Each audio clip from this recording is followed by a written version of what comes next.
Tool-using Dogman Tribe. Dear Scary Stories NYC. I am a former hiker and nature lover who now prefers to stay home and watch the world go by from the relative safety of my own backyard. You see, I've learned what's out there. I've seen for myself what this world is populated with, and I know that I'm now too old to go in there to the remote places I love best and come back out alive. I'm going to tell you the story that first made me consider retiring from hiking.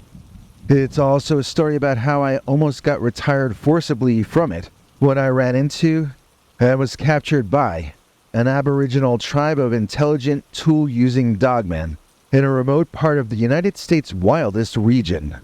You're going to have to guess where this took place because one of the stipulations I had to agree to in order to be released by the tribe was that I had to swear a blood oath that I would never reveal their territory to any other humans. There aren't that many truly wild regions of our country where this could have taken place, however, so I'm sure you can at least narrow it down for yourself. The location doesn't matter too much in terms of the series of events that I'm about to describe though, so I'm just gonna jump in and start telling you about what happened to me. So imagine you're hiking and you see a way to hike at least partially up this literal mountain. I didn't want to actually climb the mountain, and I wasn't equipped for that anyway, but I was very curious how high up in the air I could get just by hiking. There was a path leading up, and that's where I went. I could soon see for miles and miles in one direction, and it brought a sense of peace to me that I can't even describe. I hiked up probably further than I should have, and at some point I figured I'd better start heading down, or else I was going to have to camp up on that mountain that night. But as I turned around to walk back down, I found my path blocked by the most remarkable looking being that I had seen in my life up to that point.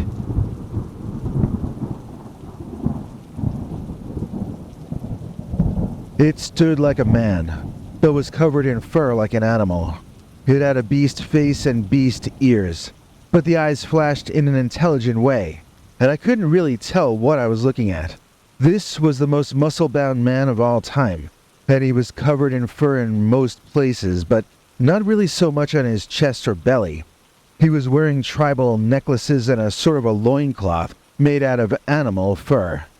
In other words, this creature had its own culture and was not just a bear or dog, as they don't generally make jewelry or wear loincloths to cover their private parts. It's hard to explain what and how I felt at that moment, but try to imagine yourself in my place. Not only was I seeing a clearly Aboriginal or Native individual obviously in his own territory, but this primitive warrior was not even human. That's a whole lot of stuff to process, and none of it added up to anything that I should feel happy about. Think of stories about missionaries getting their heads shrunk, and you'll be thinking the way I was on that day. I just stood still, trying to examine him without seeming like that was what I was doing. He had this indignant look on his face and he stood there, breathing silently, his chest expanding from Superman size to Hulk size, and then back again in a rhythmic cycle. I started to wonder if he might allow me to pass if I acted meek enough, but before I could act on that thought, another warrior walked out behind him, and then another. And another. I turned around, thinking about running, but I was grabbed quickly by even more warriors who had been sneaking up behind me. All of them remained absolutely silent as they took me under their control. These creatures were so unfathomably stronger than I was. I knew better than to put up resistance.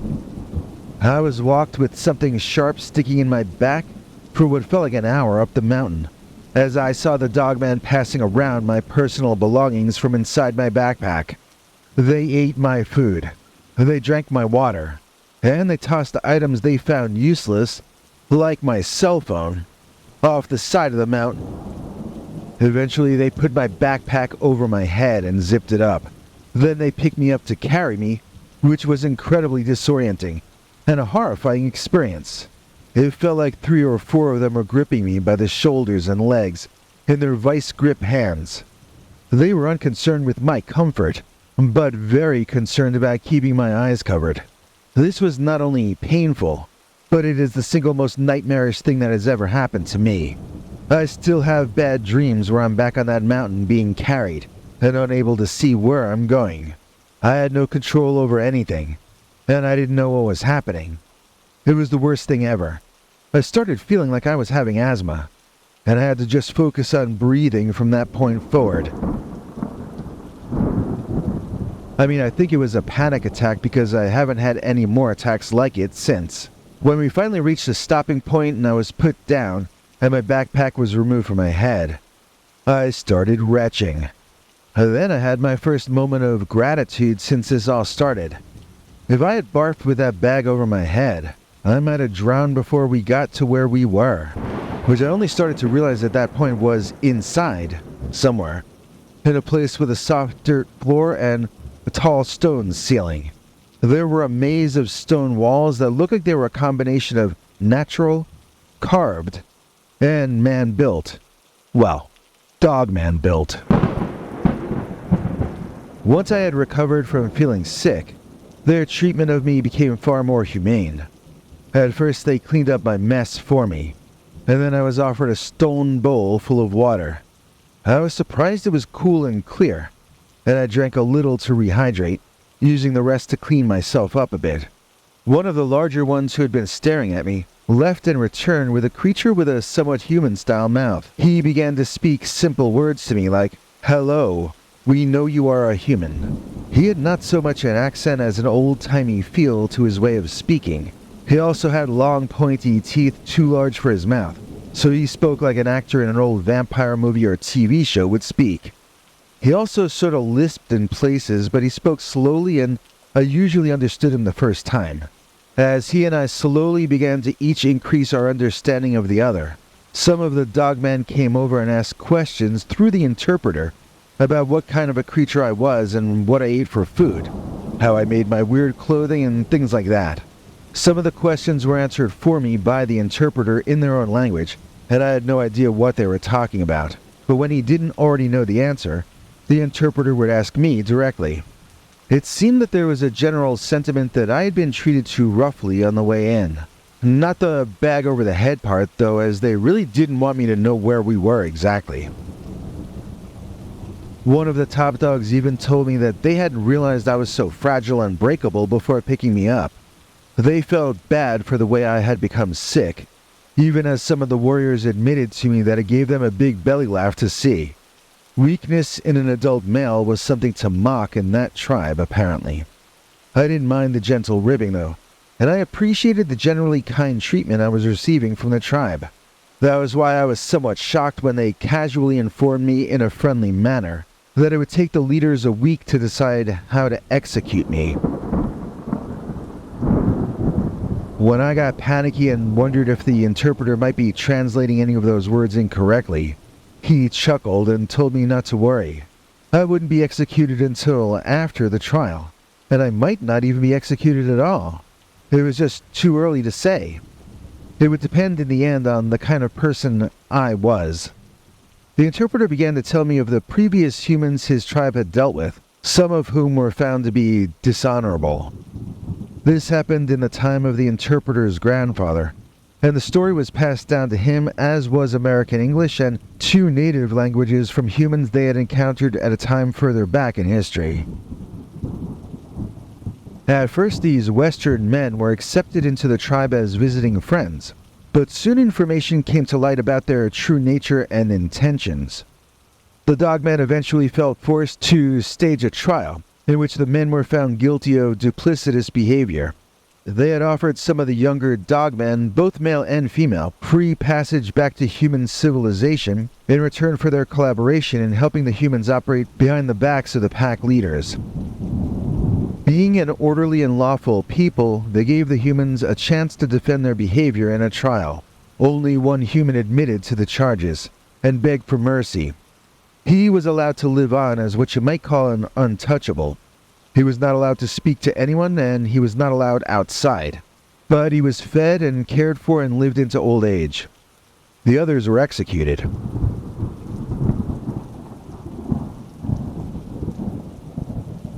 None were let go. because it was now understood how dangerous some humans could be if they started to learn too much about you. They could try to lead your own children against you. They could flatter you and smile at the same time that they sold you into slavery. And that is what would have happened once their position was given away by these treacherous few humans. Still, there were legends of honest and good humans from earlier times, and so I was informed that I would not be prejudged. Well, not exactly. Sort of more like I would be given a chance to argue that I was not a criminal looking to sell their entire people into slavery. I wasn't sure what evidence existed to prove that, since I had never encountered an intelligent tribe of non-humans before. It isn't like I had a track record I could refer to. I did feel somewhat reassured that these people seemed to be about as reasonable as humans, but then I started to remember various miscarriages of justice throughout human history, and I started feeling less reassured. Reasonable people do have a history of sitting there and allowing crazy stuff to happen. You gotta admit it. The interpreter and I spent a great deal of time together. I knew we weren't friends. He was just availing himself of as much information about humans as he could get out of me. That was why he was nice to me and why he encouraged me to talk to him, just to get me to open up. I started to think of him as a friend. It was hard not to. But I know he never was. It was just his job to spy on me. And he was good at his job. I really started to miss my home and my family. I told them I had people who would be worried about me. I told them they knew where I had been hiking, and they would send professional trackers to look for me.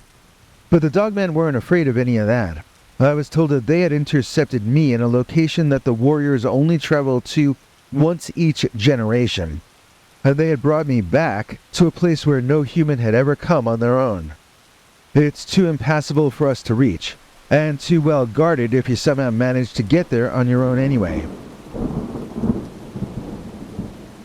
I pointed out that if it were true that the place was so hard to reach, then they had nothing to fear from me. All they had to do was blindfold me and lead me back to a spot where they wouldn't return to for a generation. Just take me out of that cave system and let me go free.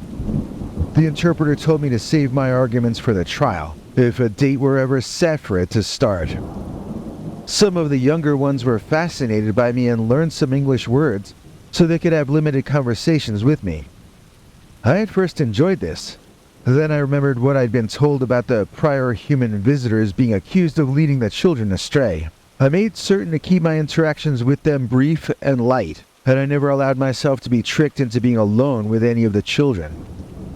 I wanted multiple witnesses to any interactions I had with them. I wanted them to see that I had nothing to hide, and that I had no bad intentions for their people. Eventually, one of the warriors started hanging out with me and the interpreter. He showed me his handmade weapons, which were built out of deer antlers that he sharpened and wrapped tight against the back of his forearm. He showed me in slow motion how he could backhand an animal or an enemy in battle and tear their face right off with one blow.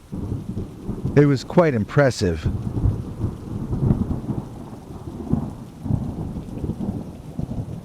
The weapon was part of him, and he was the weapon. That was the philosophy he told me all those warriors had. Some of them sewed ancestors' fangs into their arm and leg wraps. These were upright walking thorn bushes, these dogman fighters. The tribe ate meat as the staple of their diet, with this kind of a goat that lived at high elevations as their favorite meal. They did cook vegetable and root stews as well, which they would sort of dunk their meat into for flavoring. Food was eaten from carved stone bowls, either picked up with the hands or drank from the bowl poured down their throat. The youngest ones would shove their face in the bowls like the kind of dogs we're all more familiar with. But the older children were taught to sit up and use their hands to eat. There was also a part of their lives that largely compared to our religious or spiritual life. The chief warrior also led rituals that seemed a lot like church to me.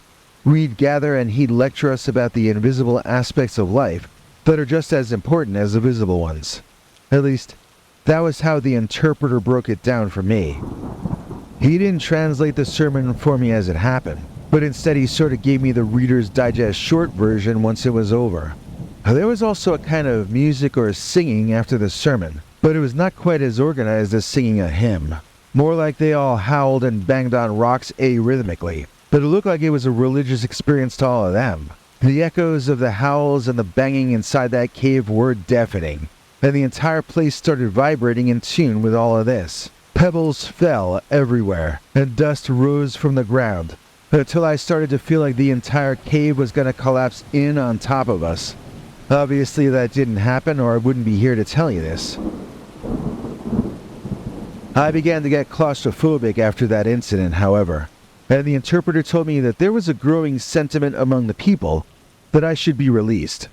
They felt like I was being imprisoned, but my only crime was being out walking on the day when the warriors walked down the mountain. My poor reaction to being cooped up indoors made the dogman feel bad about how I was being treated.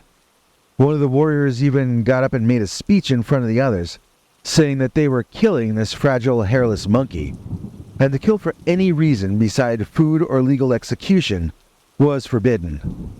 Some of the dogmen pushed for my trial to be expedited, and others for me to be released without a trial, since I had never actually done anything to threaten anyone in the tribe.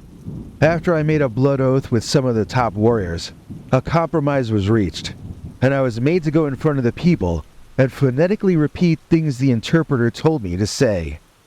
I was essentially promising all the tribe that I would never reveal their location to any human, and the crowd responded to me enthusiastically.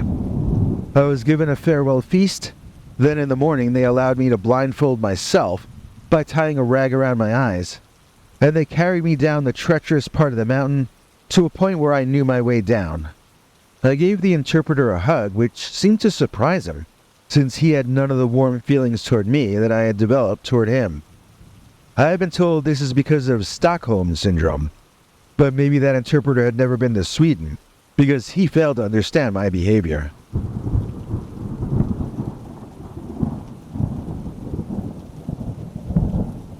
Even though I had been their prisoner, or maybe because of that, I actually felt a bit sad at saying goodbye to them.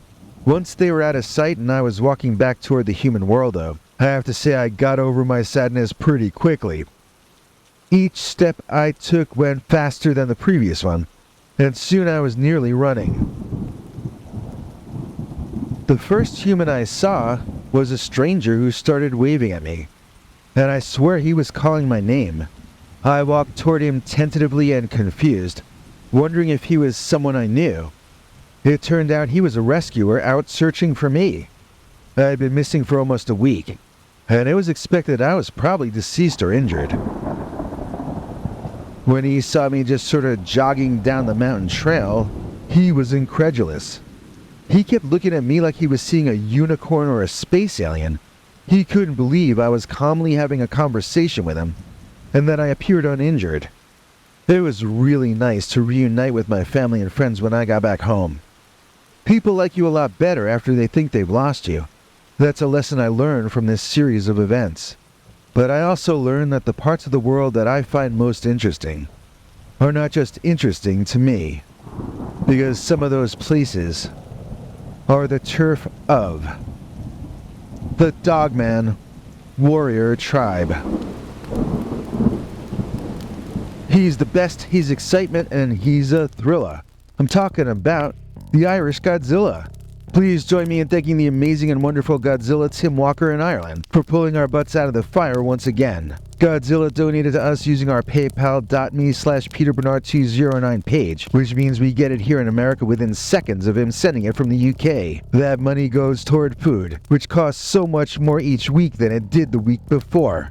I don't know about you, but we've been making less money each month while our expenses go through the roof. It's getting harder and harder to pay bills or even to find food I can afford. Godzilla Tim's donation allowed me to get back to work and finish this episode you just watched. If you enjoyed it, please thank this great and kind man for allowing it to get made. I just found out yesterday that this channel and I have been a laboratory monkey being experimented on in an attempt to modify our behavior. But it turns out I am an untrainable monkey, and I'm never gonna have a good social credit score. Speaking of untrainable monkeys, have you checked out our new Mike Nesmith style monkey hat for the colder weather? I know it's August, but if you order this week, it will arrive before the first cold day in September, and you'll be glad to have it on top of your head then. It comes with our Scary Stories logo embroidered on the front, and it comes in a whole bunch of different colors including blue and red and gray. But I'm from New York, so just give me the black one and I'm happy. It's a way to support the channel and keep your head warm at the same time. I'll try to make the hat appear magically under the video, but we'll see if that happens or not. The link to the hat will be in our description and in the pinned comment, assuming I remember to put them in those places. There are a number of ways you can get active to keep us from retiring the channel and getting a job at McDonald's. Here to explain all those things right now is our international TV spokesmongrel, Henry Lee Dogman. Hank? Thanks, Biggie. And thanks to all of you for watching this far. If you liked it, please click like. If you'd like to see more of our work, please subscribe. And also click that bell icon if you'd like to be notified when we put out a new episode. To become an executive producer, you can donate to us through the thanks button under each of our videos or through our paypal.me/PeterBernard209 page. To receive cool perks like secret uncensored Dogman episodes far too wild to ever run on this channel, you can become a YouTube channel member by clicking the join button, or join our PayPal subscribers club at peterbernard.com. Joining either at the $3 a month level or above gets you access to our over 25 hours of secret uncensored Dogman stories available nowhere else. Do you have a scary story about Dogman or some other kind of high strangeness that happened to you? Let us know by emailing us at scarystoriesnyc@gmail.com or by leaving us a voicemail message at 804-LA-SCARY. You may need to call back on that one. It cuts off after I think 3 minutes. And if you don't want to do any of that stuff, thank you for simply watching to the end. Good night, and have a scary tomorrow.